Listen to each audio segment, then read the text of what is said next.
প্রিয় এইচএসসি শিক্ষার্থীরা, গোল্ডেন পয়েন্টের পক্ষ থেকে তোমাদের সবাইকে স্বাগতম।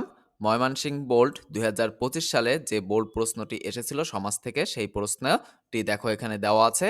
এই প্রশ্ন থেকে তোমাদের অনেক বেশি কমন আসে, তাই বোর্ড প্রশ্নগুলো অনেক বেশি প্র্যাকটিস করবে। যেমন দেখো, প্রথম প্রশ্নটি দেশান্তর। দেশান্তর কি হবে? অন্য দেশ। যেটি কোন সমাস? যেটি নিত্য সমাস। যেটি কোন সমাস? নিত্য সমাস। দেশান্তর অন্যান্য বোর্ডে অনেকবার এসেছে, তাই বোর্ড প্রশ্ন প্র্যাকটিস করবে এবং ২০২৫ সালের যে বোর্ড প্রশ্নগুলো আছে, অর্থাৎ বিগত সালের যে বোর্ড প্রশ্নগুলো আছে, এই প্রশ্নগুলো অনেক বেশি প্র্যাকটিস করবে। তাহলে দেশান্তর, যে সমাস কোনো নিয়ম মানে না, সেটাকে বলা হয় নিত্য সমাস। এরপরে দেখো কুসুম কোমল। কুসুম কোমল এটাও আসছে বিগত সালের প্রশ্নে। ঢাকা বোর্ড, রাজশাহী বোর্ড এবং যশোর বোর্ড, এই যে আলিম পরীক্ষা, এই পরীক্ষার বোর্ডগুলো আমাদের প্লে লিস্টে খুব সুন্দর করে সাজানো আছে। তোমরা এইখান থেকে চাইলে সুন্দর করে দেখে নিতে পারো এবং এইগুলো প্র্যাকটিস করতে পারো। দেখো, প্রথম যে এর প্রশ্নটি আছে, কুসুম কোমল। কুসুম কোমল কি হবে?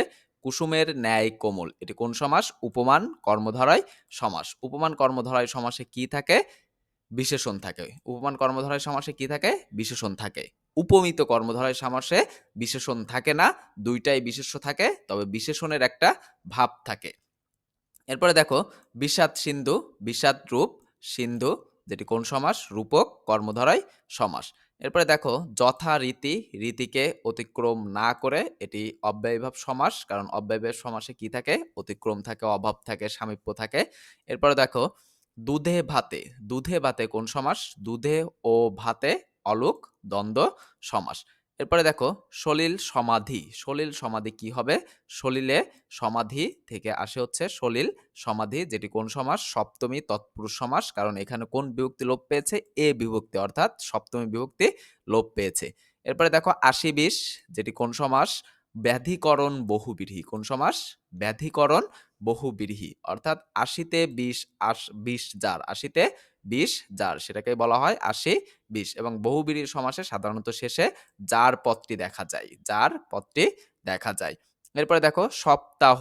সপ্ত অহের সমাহার, যেটি কোন সমাস? দ্বিগু সমাস। দ্বিগু সমাসের শেষে কি যুক্ত হয়? সমাহার বা সমষ্টি যুক্ত থাকে। ধন্যবাদ সবাইকে।